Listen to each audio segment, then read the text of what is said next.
നമസ്കാരം, ഞാൻ doctor LT Lakshmi, MD and CEO, Devaki group of Ayurvedics.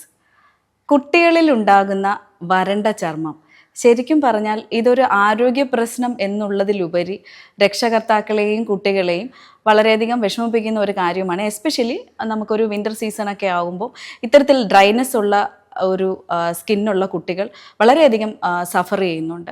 ഇതിൻ്റെ പ്രധാന കാരണം എന്ന് പറയുന്നത് ശരിക്കും എക്സസീവായിട്ട് ഡ്രൈനെസ് ഉണ്ടാക്കുന്ന സോപ്പൊക്കെ ഉപയോഗിക്കുക, അതുപോലെ വെള്ളം കുടിക്കുന്നത് കുറയുക കുട്ടികളിൽ, അതുപോലെ ആഹാര രീതിയിൽ കൂടുതലായിട്ട് നമുക്ക് പ്രോട്ടീൻ എക്സസ് ആയിട്ടുള്ള ഫുഡ് ചിലപ്പോൾ അമിതമായിട്ട് ഉപയോഗിക്കുക, അതുപോലെ തന്നെ സിട്രസ് ഫ്രൂട്ടുകൾ എക്സസ് ആവുക, അതുപോലെ നട്ട്സൊക്കെ കൂടുതലായിട്ട് ഉപയോഗിക്കുക. ഇങ്ങനെയൊക്കെ വരുന്നവരിലും ചിലപ്പോൾ ഈ ഡ്രൈനെസ് കാണുന്നുണ്ട്.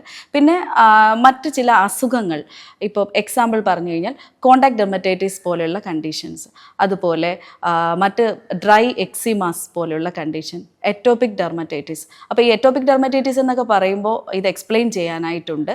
എന്തെന്ന് വെച്ചാൽ ചെറിയ പ്രായമുള്ള ചില കുട്ടികളിൽ, അതായത് 1 to 2 months ഉള്ള കുട്ടികളിൽ തന്നെ നമുക്ക് കവിളിലൊക്കെ ചിലപ്പോൾ ഒരു വൈറ്റ് പാച്ചസ് പോലെയൊക്കെ വന്നിട്ട് അവിടെ ഒരു ഇച്ചി ആയിട്ടുള്ള ഒരു ഏരിയ ഉണ്ടാവും. അത് പിന്നെ കുറച്ച് നാൾ കഴിയുമ്പോൾ അത് ഇച്ചിങ് ഒക്കെ വന്നിട്ട് ഒരു റെഡ്നെസ് ഒക്കെ വന്നിട്ട് കുഞ്ഞിന് അറിയത്തില്ല. അപ്പോൾ കുഞ്ഞ് നല്ലതുപോലെ ചൊറിയും. അപ്പോൾ ആ ഏരിയയിൽ കുറച്ച് നല്ല കുഞ്ഞു കുഞ്ഞു കുരുക്കൾ പോലെയൊക്കെ വന്ന് റെഡ്നെസ് ഒക്കെ വന്നിട്ട് അതൊരു വല്ലാത്തൊരു കണ്ടീഷനിലേക്ക് എത്തും. അതുപോലെ തന്നെ ദേഹത്തുമൊക്കെ ഇത് വരും. അതൊരു എറ്റോപിക് ഡെർമറ്റൈറ്റിസ് എന്ന് പറഞ്ഞ ഒരു കണ്ടീഷനാണ്. അതുപോലെ തന്നെ ഞാൻ നേരത്തെ പറഞ്ഞ കോണ്ടാക്ട് ഡെർമറ്റൈറ്റിസ് എന്ന് പറഞ്ഞാൽ ഒരു അലർജൻറ്റുമായിട്ട് നമുക്ക് കോണ്ടാക്ട് വരുമ്പോൾ ഉണ്ടാകുന്ന ഡെർമറ്റൈറ്റിസ് ആണ്. അപ്പം അങ്ങനെയൊക്കെയുള്ള കണ്ടീഷൻസ് ഈ ഡ്രൈനെസ്സിലേക്ക് നമ്മളെ നയിക്കും.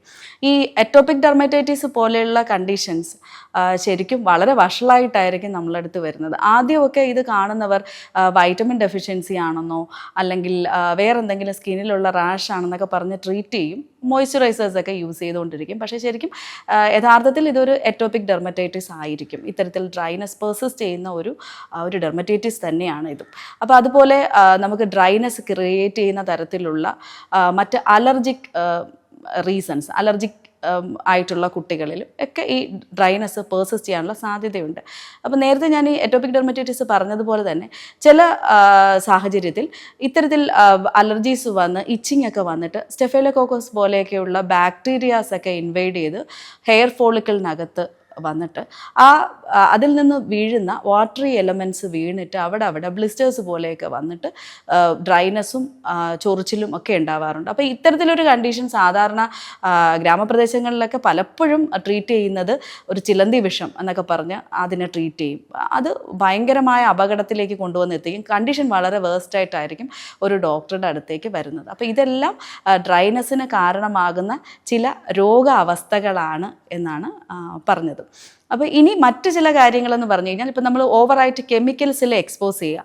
എക്സാമ്പിൾ പറയുകയാണെങ്കിൽ ചിലപ്പോൾ നമ്മൾ സ്വിമ്മിംഗ് പൂൾസിലൊക്കെ കെമിക്കൽസ് കൂടുതലായിട്ട് യൂസ് ചെയ്തിരിക്കുന്നിടത്ത് നമ്മൾ ഇറങ്ങുക, അതുപോലെ പല അലർജൻസ് ഉള്ള ചില ഏരിയയിൽ നമ്മുടെ ബോഡി എക്സ്പോസ്ഡ് ആവുക, അങ്ങനെയൊക്കെയുള്ള കണ്ടീഷൻ ഉള്ളപ്പോഴും ഇത്തരത്തിലുള്ള ഡ്രൈനെസ് കുട്ടികളിൽ വരാനുള്ള സാധ്യത വളരെ കൂടുതലാണ്. കോമൺ കാരണങ്ങളാണ് നേരത്തെ പറഞ്ഞ സോപ്പ് മുതലായവയുടെ എക്സസ് ആയിട്ടുള്ള ഉപയോഗം.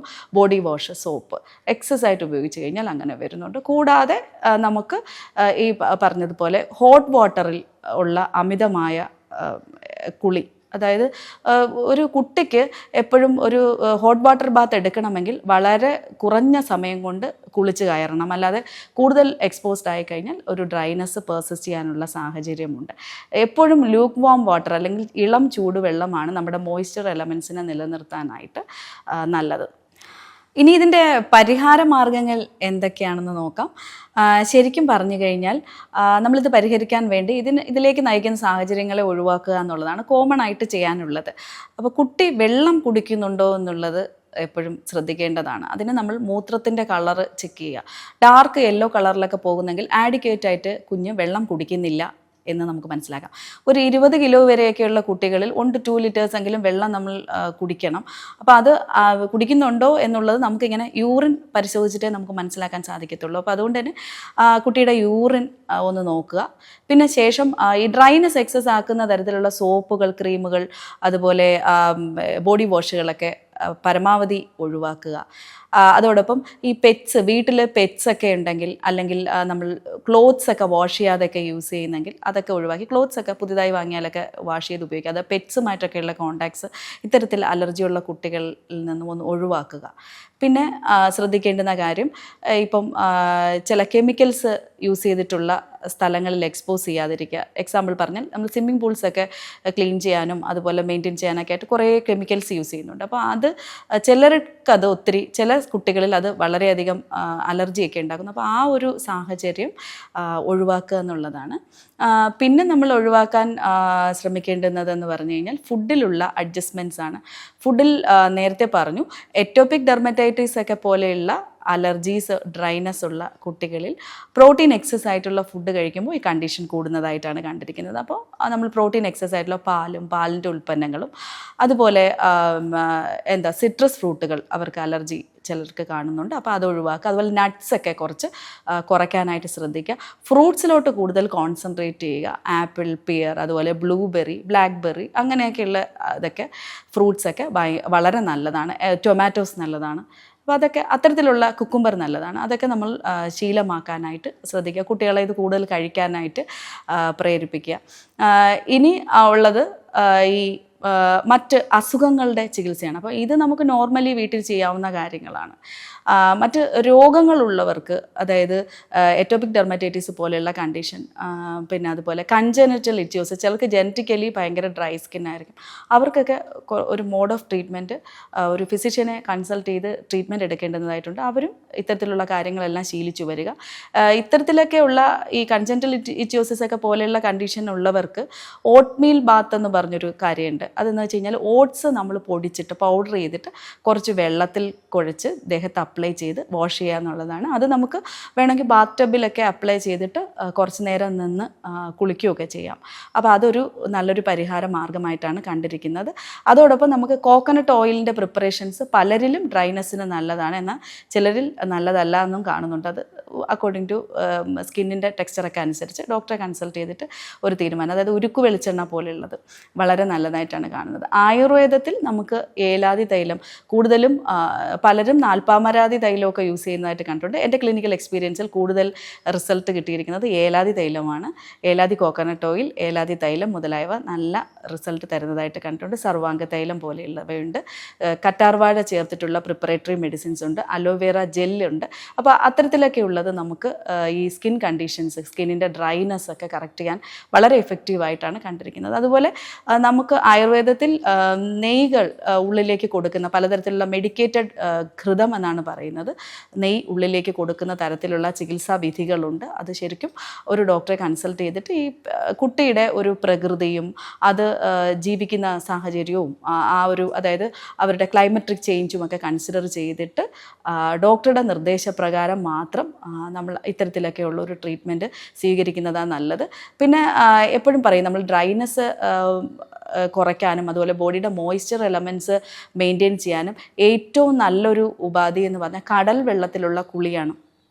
കടൽ വെള്ളത്തിൽ മിനറൽ കണ്ടൻ്റൊക്കെ കൂടുതലായിട്ടുള്ളത് കൊണ്ട് തന്നെ നമ്മുടെ മോയ്സ്ചർ എലമെൻറ്റ്സിനെ ലോക്ക് ചെയ്യാനായിട്ട് അതിന് സാധിക്കുന്നു. അത് ഇപ്പോൾ നമുക്ക് കടൽ വെള്ളം അവൈലബിൾ അല്ല എന്നുണ്ടെങ്കിൽ നമുക്ക് സോൾട്ട് സാച്ചുറേറ്റ് ചെയ്തിട്ട് വെച്ച ഒരു ബക്കറ്റിൽ സോൾട്ടിനെ സാച്ചുറേറ്റ് ചെയ്യുമ്പോൾ, ഉപ്പിട്ടിട്ടുള്ള വെള്ളത്തിൽ അത് കുറച്ച് സാച്ചുറേറ്റ് ചെയ്യണം, കുറച്ച് കൂടുതൽ അളവിൽ ഉപ്പിട്ട് അതിനൊരു സാച്ചുറേഷൻ ആക്കി വെള്ളത്തിൽ ലയിപ്പിച്ചതിന് ശേഷം അതുകൊണ്ട് നമുക്ക് ബോഡി കഴുകുന്നത് മോയ്സ്ചർ കണ്ടൻറ്റിനെ പ്രൊട്ടക്റ്റ് ചെയ്യാൻ, ബോഡിയിൽ പ്രൊട്ടക്റ്റ് ചെയ്യാൻ വളരെ നല്ലതാണ്. അതുപോലെ ഇളം ചൂടുവെള്ളത്തിലുള്ള കുളിയാണ് എപ്പോഴും നല്ലതായി പറഞ്ഞിരിക്കുന്നത്. കൂടുതൽ ഹോട്ടായിട്ടുള്ള വെള്ളം കഴിയുന്നതും ഒഴിവാക്കേണ്ടുന്നതാണ്. ഇളം ചൂടുവെള്ളം മോയ്സ്ചറിനെ ലോക്ക് ചെയ്യുന്നതാണ്, അത്യാവശ്യം നമ്മുടെ മോയ്സ്ചർ കണ്ടൻറ്റിനെ നിലനിർത്തുന്നതാണ്. അതുപോലെ മോയ്സ്ചറൈസേഴ്സ് ഉപയോഗിക്കുമ്പോൾ, ഇപ്പോൾ നേരത്തെ ഞാൻ പറഞ്ഞു അലോവേറയുടെയൊക്കെ മോയ്സ്ചറൈസേഴ്സ് നല്ലതാണെന്ന്. പക്ഷേ എപ്പോഴും നമ്മളൊരു മോയ്സ്ചറൈസർ ഉപയോഗിക്കുമ്പോൾ ശ്രദ്ധിക്കേണ്ട കാര്യം എന്താണെന്ന് വെച്ചാൽ, നമ്മൾ ഒരു ഡ്രൈ ആയിട്ടുള്ളൊരു സ്കിന്നിലല്ല ഒരു മോയ്സ്ചറൈസർ അപ്ലൈ ചെയ്യേണ്ടുന്നത്. മോയ്സ്ചറൈസർ എപ്പോഴും ഒരു ജലാംശമുള്ള ഒരു സ്കിന്നിലാണ്, ആ മോയ്സ്ചർ കണ്ടൻറ്റിനെയാണ് നമ്മൾ ലോക്ക് ചെയ്യുന്നത്. അപ്പോൾ കുളി കഴിഞ്ഞാൽ ഉടനെ ചെറിയ നനവിൽ തന്നെ ഇത് അപ്ലൈ ചെയ്യാൻ ഇത്തരത്തിൽ ഡ്രൈനെസ് ഉള്ള കുട്ടികൾ ശ്രദ്ധിക്കണം. ശരിക്കും ഒരു രോഗാവസ്ഥ എന്ന് പലപ്പോഴും വിചാരിക്കാതിരിക്കുന്നതും, എന്നാൽ ട്രീറ്റ് ചെയ്തില്ലെങ്കിൽ, ഇപ്പം എറ്റോപിക് ഡെർമറ്റൈറ്റിസ് ഒക്കെ നേരത്തെ ഞാൻ പറഞ്ഞു, ഇതൊക്കെ ട്രീറ്റ് ചെയ്തില്ലെങ്കിൽ ആസ്മാറ്റിക് കണ്ടീഷൻസ് വരെ നമുക്ക് പിന്നെ ഉണ്ടാവും. ഇതെല്ലാം അലർജിക് റീസൺ കൊണ്ടുണ്ടാകുന്നതാണ്. ചില സമയത്ത് സ്കിൻ കംപ്ലയിൻസ് കൂടി നിൽക്കും, ചില സമയത്ത് ശ്വാസരോഗങ്ങൾ കൂടി നിൽക്കും. ഇങ്ങനെയൊക്കെയുള്ള കണ്ടീഷൻസിലോട്ട് പിന്നെ കുട്ടികളെ കൊണ്ടുവന്ന് എത്തിക്കും. അപ്പോൾ അതുകൊണ്ട് തന്നെ ഇത്തരത്തിലൊക്കെയുള്ള ഡിസോർഡേഴ്സ് ഉണ്ടെങ്കിൽ എത്രയും പെട്ടെന്ന് ഒരു ഡോക്ടറെ കൺസൾട്ട് ചെയ്തതിന് ശേഷം മാത്രം ചികിത്സ തേടുക. Thank you for watching.